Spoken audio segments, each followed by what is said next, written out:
Alors nous sommes toujours dans l'évangile de Marc, et Sylvain vient de citer le passage qui a fait l'objet de prédications précédentes.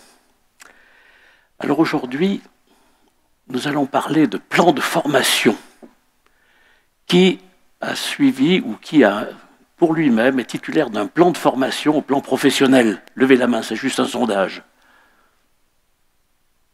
Je pensais que c'était obligatoire. Bon, il va falloir s'en occuper sérieusement. Eh bien, voilà, Jésus, lui, a eu le souci de former ses disciples. Et nous allons voir aujourd'hui un passage que je vous avais annoncé il y a 3 semaines, c'est-à-dire Marc 6, versets 45 à 56, un passage interpellant, comme vous le verrez bientôt. Alors, je vous propose de le lire. Marc 6, versets 45 à 56. Aussitôt après, sous-entendu le après, c'est après l'événement de la multiplication des pains dont Sylvain vient de parler. Aussitôt après, il obligea ses disciples à monter dans la barque et à le précéder sur l'autre rive, vers Bethsaïda, pendant que lui-même renverrait la foule. Quand il l'eut renvoyé, il s'en alla sur la montagne pour prier. Le soir venu, la barque était au milieu du lac et Jésus était seul à terre. Il vit qu'ils avaient beaucoup de peine à ramer car le vent leur était contraire. Vers la fin de la nuit, il alla vers eux en marchant sur le lac et il voulait les dépasser. Quand ils le virent marcher sur le lac, ils crurent que c'était un fantôme. Et ils poussèrent des cris, car ils le voyaient tous, et ils étaient affolés.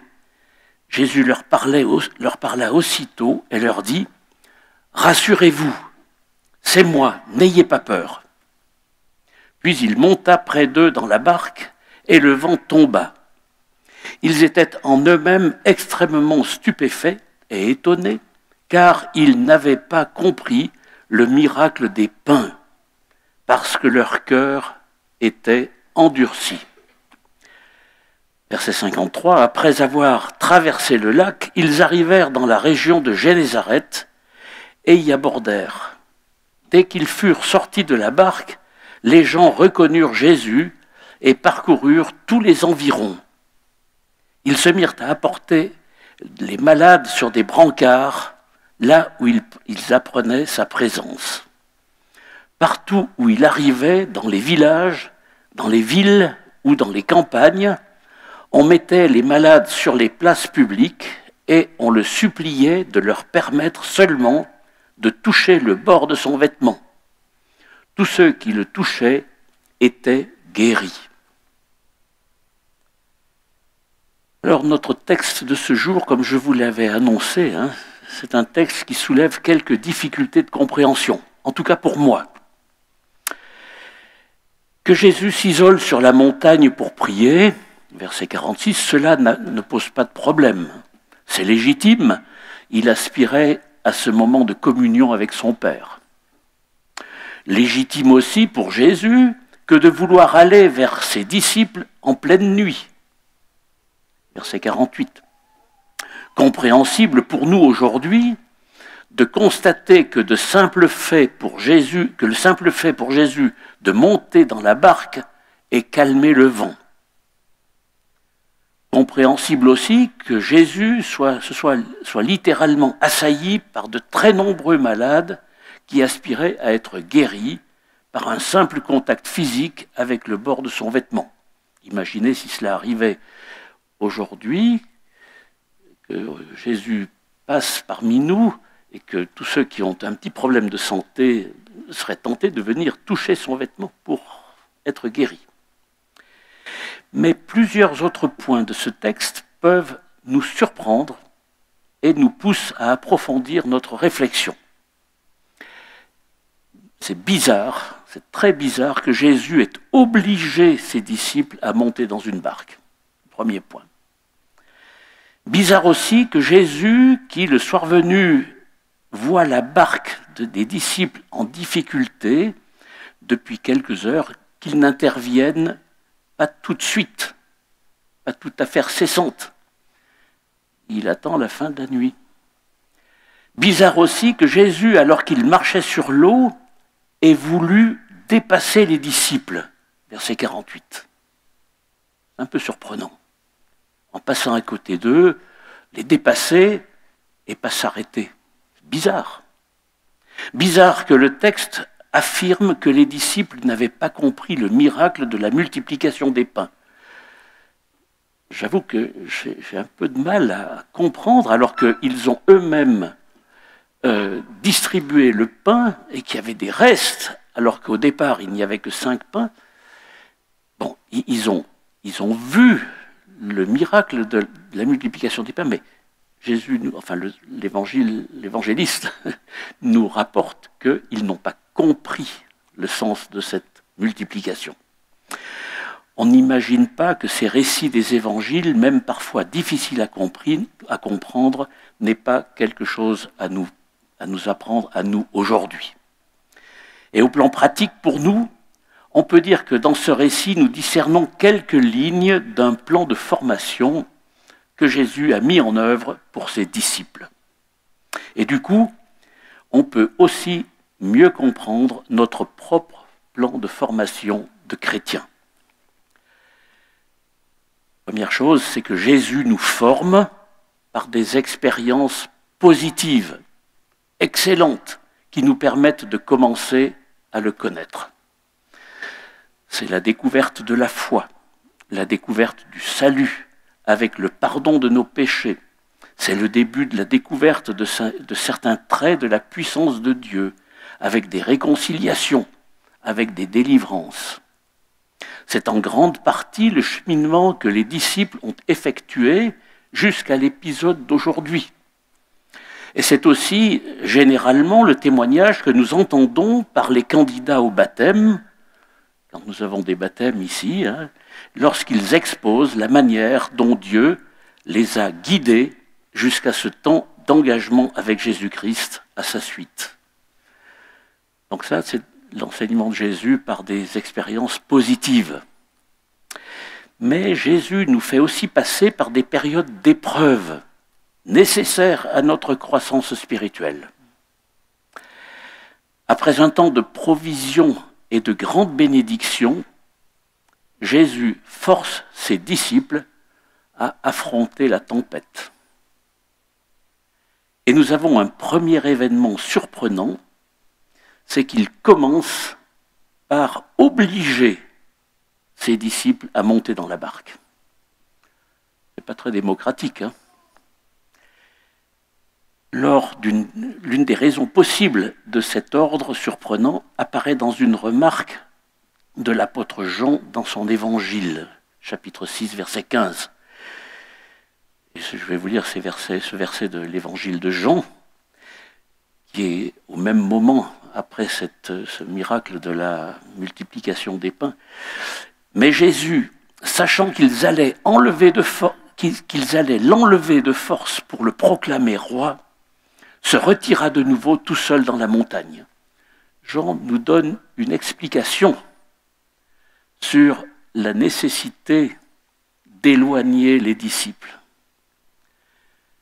C'est pas que Jésus en ait eu marre de les voir, mais Jésus ne voulait pas qu'ils assistent à une éventuelle démarche du peuple qui voulait absolument faire Jésus roi.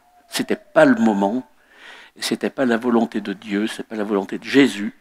Et donc, pour couper court à cette possibilité que les disciples puissent voir le couronnement, enfin l'appel de Jésus comme roi par tout ce peuple qui était très nombreux, eh bien, il préfère éloigner ses disciples.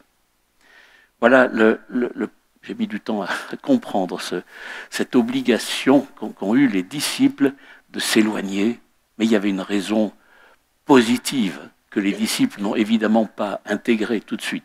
Mais voilà, donc quelle sagesse du Seigneur qui sait discerner les temps et les moments. Donc les disciples, eux, n'ont pas compris, certainement pas encore, mais ils ont opéré, et ils sont montés dans la barque sans Jésus. C'est comme si Jésus avait aussi l'objectif d'apprendre à ses disciples à se débrouiller seul, pour la vie courante, sans que lui soit obligé d'être 24 heures sur 24 avec eux. Et comme pour insister sur ce point du plan de formation, il y a un deuxième élément surprenant. Pourquoi Jésus tarde à intervenir pour secourir les disciples qui bataillent contre le vent? C'est pas sympathique, hein, de la part de Jésus que de laisser les disciples batailler avec les vagues, le vent, etc. Alors que lui, tranquillement, il va prier. Eh bien, en attendant la 4e veille de la nuit, nous dit le texte, verset 48, hein, c'est-à-dire la fin de la nuit, hein, eh bien, 3 heures du matin, ou à peu près, eh bien, on dirait que Jésus veut encore leur faire durer l'épreuve, leur faire endurer cette épreuve. Sous-entendu, pour les former. Mais il y a le 3e élément surprenant que j'ai cité au début. Hein, bizarre que Jésus, alors qu'il marchait sur l'eau, ait voulu les dépasser, en passant à côté d'eux, mais sans s'arrêter.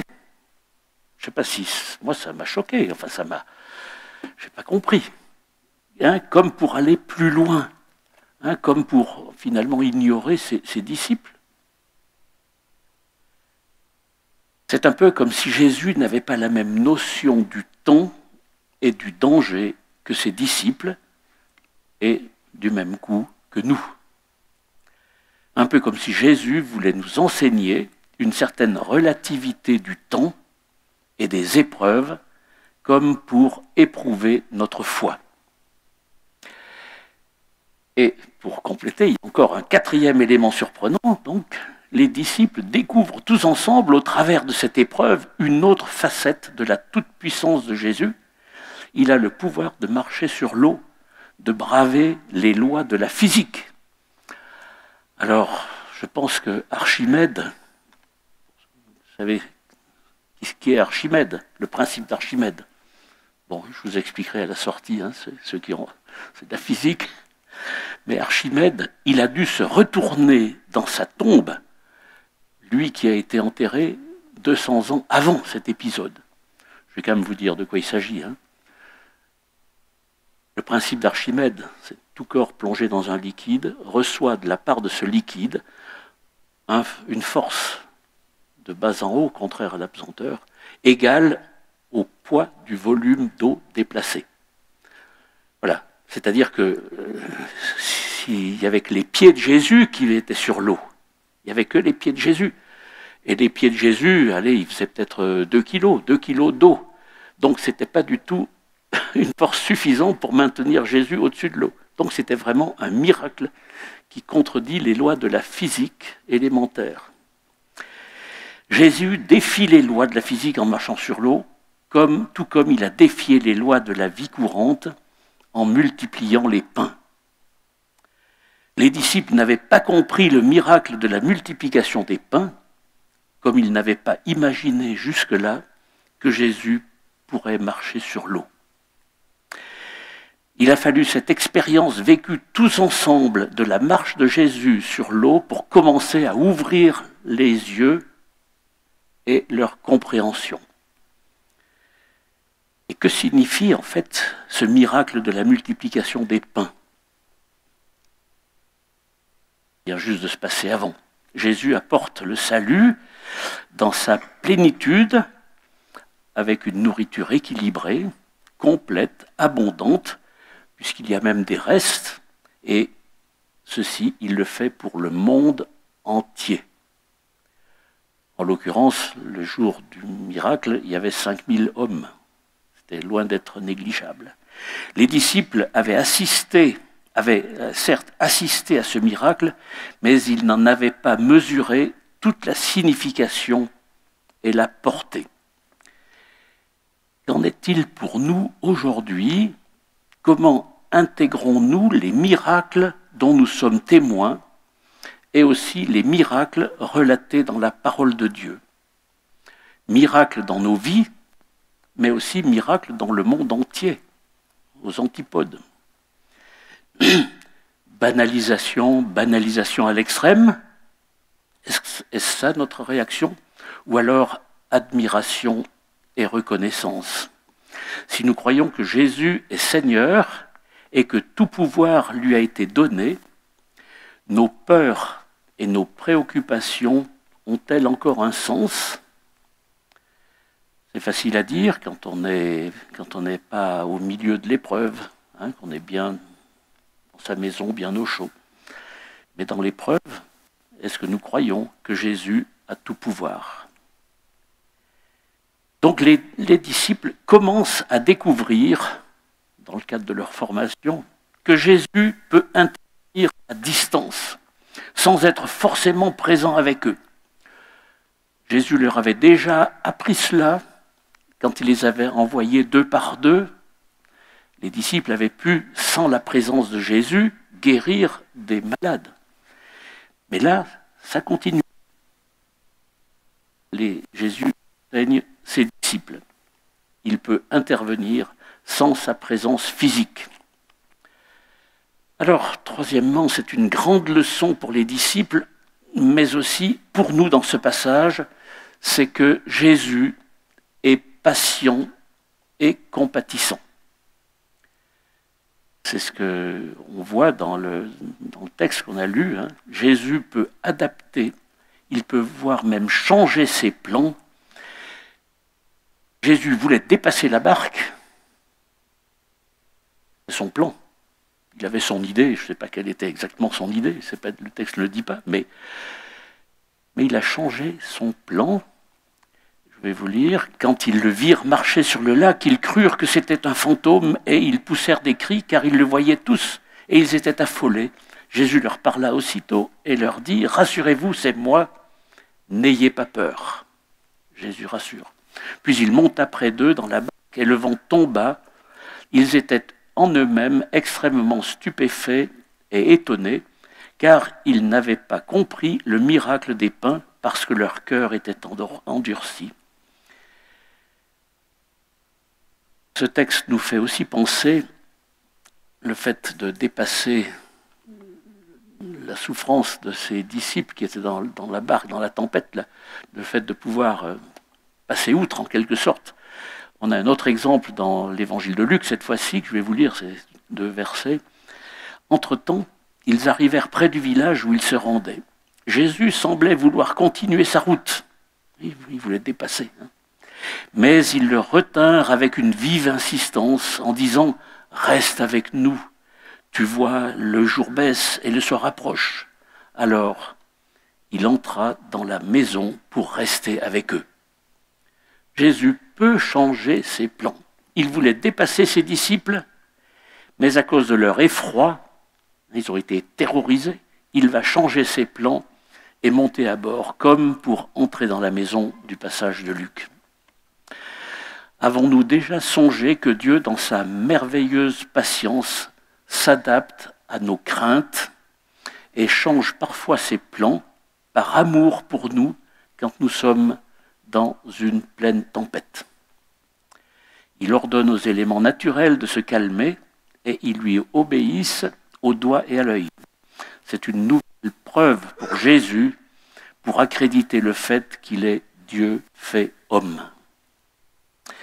Les disciples avaient visiblement besoin d'être éprouvés car leur cœur dur ne leur permettait pas encore de reconnaître Jésus à sa juste valeur. Mais lorsque nous traversons une épreuve, Dieu intervient et installe finalement sa paix. Quelles sont nos tempêtes aujourd'hui? Chacun peut répondre pour lui-même. On peut voir aussi des tempêtes mondiales, mais restons déjà à notre niveau. Quels sont nos troubles et nos questionnements? Et comment est notre cœur face à tout cela? Eh bien, ce texte nous montre que l'on peut faire confiance en la puissance et en l'amour de Dieu. Ce n'est pas toujours facile, c'est un des points sensibles de notre plan de formation. Ligne, formation, point sensible. Donc, souvenons-nous que Jésus est patient et compatissant. Ce n'est pas un maître dur et impitoyable. Et la fin de notre texte, les versets 53 à 56, que je ne vais pas relire, eh bien, nous montre la manifestation magistrale de la puissance de Jésus. C'est une manifestation absolument magistrale, avec de très nombreuses guérisons par un simple contact avec Jésus. Certes, un contact volontaire. Cette scène de Génézareth, là où se trouve Jésus, ça marque le point culminant de Jésus en Galilée. Apparemment, ces personnes nombreuses qui ont été guéries ne désiraient rien d'autre que la guérison physique. Et comme ici, il n'est plus fait mention d'enseignement de la part de Jésus, dans ce passage, il ne fait que de guérir, il ne prêche pas la parole, spécialement, en tout cas le texte ne le rapporte pas, mais il semble que Jésus se soit consacré sans réserve à ces malades. Et on ne peut que s'incliner devant à la fois la puissance et la compassion de Jésus. Et nous sommes invités, chacun, aujourd'hui, à venir à lui ou à revenir à lui, quel que soit notre contexte. Et nous sommes invités à lui faire confiance, sachant que nous voyons, au travers de ce texte, que Jésus nous accompagne dans l'épreuve, qu'il nous manifeste sa compassion et qu'il a même le pouvoir de nous guérir selon sa volonté. Je vous invite à la prière. Et nous chanterons ensuite un cantique. Les musiciens pourront venir accompagner « Ton amour, ta puissance, ta présence dans ma vie ». Oui Seigneur, on veut te rendre grâce pour les manifestations de ta puissance, mais aussi de ton amour dans ce passage que nous avons lu. Seigneur, tu veux aussi nous former, que tu nous donnes de discerner les étapes de cette formation. Ils ne correspondent pas forcément toujours à ce que nous aimerions ou nous penserions. Seigneur, que tu sois au centre de nos vies, que tu sois au centre de nos préoccupations, et que tu nous donnes en particulier dans l'épreuve, quand nous avons des décisions sans prendre, et nous en avons tous un jour ou l'autre, que tu sois vraiment avec nous, et que nous puissions vraiment te faire pleinement confiance. Tu veux nous rassurer, Seigneur, rassure-nous et conduis-nous. Au nom de Jésus. Amen.